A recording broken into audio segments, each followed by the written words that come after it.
फैगोन बैसागु आरो दा फैबाय थानाय ईदनि थाखाय शुभेच्छा जासिबाय।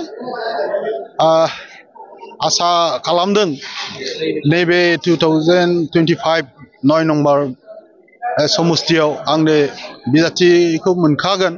गोजौ लेभेलनिफ्राय आंखौ अलरेडि इंगितबो होखाबाय। बेनिखायनो आङो जिहेतु जोङो बहाय बिपिएफ हिसाबै दिनैनिल' नङा, जेब्ला दिननिफ्राय बे बिटिसि इलेक्शना जादों 2005 निफ्राय बेनिफ्रायनो देरहाय खनब्रै इलेक्शनाव खनब्रैबो देरहालांदों। एबार 5थि खेब इलेक्शन जागोन। बे इलेक्शनावबो बिपिएफआनो देरहागोन। आङो खुब भाग्यबानसो ओनसोलनि रायजो राजाफोर, जोंनि सेन्ट्रेल बिपिएफनि दैदेनगिरिफोर बिथांमोना आंखौ बे सुबिदा होनायनि थाखाय। जिहेतु बहाय कुनु जेननायनि रेकर्डआनो गैखाया, बे बारावबो कुनु जेननाय नङा।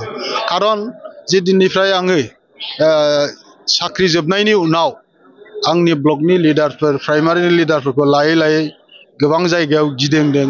300टानि बारा गामि दं। बिनि गेजेराव फ्राय आङो 20-30% कभार खालामबाय। बहाय कभार खालामनानै रायजो राजाफोरजों सावरायदों। सावरायलायनायनि गेजेरजों मिथिनो मोनदों आंखौ बयबो वेलकाम खालामदों। आरो जिहेतु आङो बे जायगानिनो, बे गामिनिनो, बनरगावनिनो मानसिखा, गोदोबो आङो बहाय एबसु आफादगिरि हिसाबै आन्दलन बोथोराव खामानि मावदों। बिनिखायनो गोबां मानसियानो उन्दैनिफ्राय गिदिरसिम आंखौ सिनायदों, बयबो बरायदों आरो खुब मोजां मोनदों। नों जे दिनै साख्रि जोबखांनायनि उनाव समाजनि खामानि मावनो जे आवगायबोबावबाय, बे साइडनिफ्राय आङो बिराद मोजां मोनदों। आरो गोबां मानसियानो बुंदों बे बारावसो जोङो सासे रोंगौथि गोनां सासे केन्डिडेट मोननो थांगासिनो दङ। जों बिराद मोजां मोनदों। नोङो जोंनिफ्राय हाजासे सापर्ट मोनगोन, देरहागोन।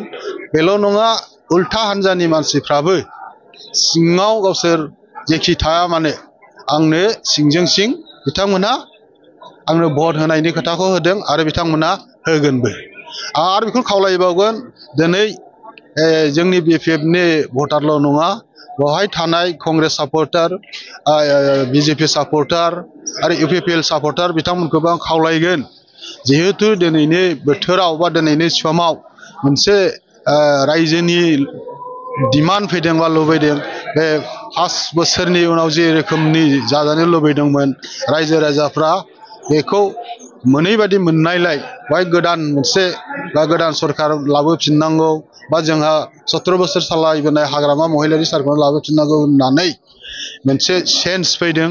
निस्सय बे हिसाबैनो जोंनि बिपिएफ दोलोआ देरहागोना खाथां। दिनैनि दिनाव 100 गुन बेखौ आङो खाथां बुंनो हायो। दा नै दाबादियाव भट जायोब्ला खाथा खुथा जों ओरैनो 22,000सो भटखौ मोनखायो। थांनाय एमपि इलेक्शनाव जोङो 19,000 मोनदोंमोन। बे खैदिन आरो बारायबावदों। आरो दिनैबो बहाय गोबां इउपिपिएलनि, बिजेपिनि जयेन जादों। जोङो गासै भटार्सफोरखौ बहाय लाबोआखै, बिसोरनि लिडारफोरखौल' लाबोदों। बिसोरजों लोगोसेयैनो 3निफ्राय 4,000 भटार दं। बहाय जयेननि जेनाखि प्रग्राम जादों, भटार हिसाबै मिनिमाम 4निफ्राय 5,000 भटारा जोंनि दिनै बिपिएफआव प्लास जानानै दंफैयो। ओंखायनो जोङो देरहाखागोन। आरो जोंहा सम दंबावो। बे 150 दिनसोआव जोङो एनादार आरो 4,000-5,000थासो भट जोङो कालेक्सन खालामबावनानै रायजोफोरनि खाथियाव थांनानै खावलायहैगोन। खावलायहैनायनि गेजेरजों जोङो आरोबाव 3-4,000 भटखौ जोङो मोनगोन। गुबुन मोनथाम दोलोनिफ्राय मेक्सिमाम नाम्बार्सनि डिपार्टमेन्टआव दिनै बिपिएफआ देरहागोन, बेयो खाथां। आरो हाग्रामा सरकार बा हाग्रामा महिलारि सारानो सरकार दागोन। आंबो निस्सय बे ओनसोलनि सासे केन्डिडेट जानाय, रायजो राजा लुबैनाय बुंनाय बायदियै आंबो देरहानानै बे गभर्नमेन्टआव मावफानो मोनगोनखौ आसा दङ आरो मोनगोनबो।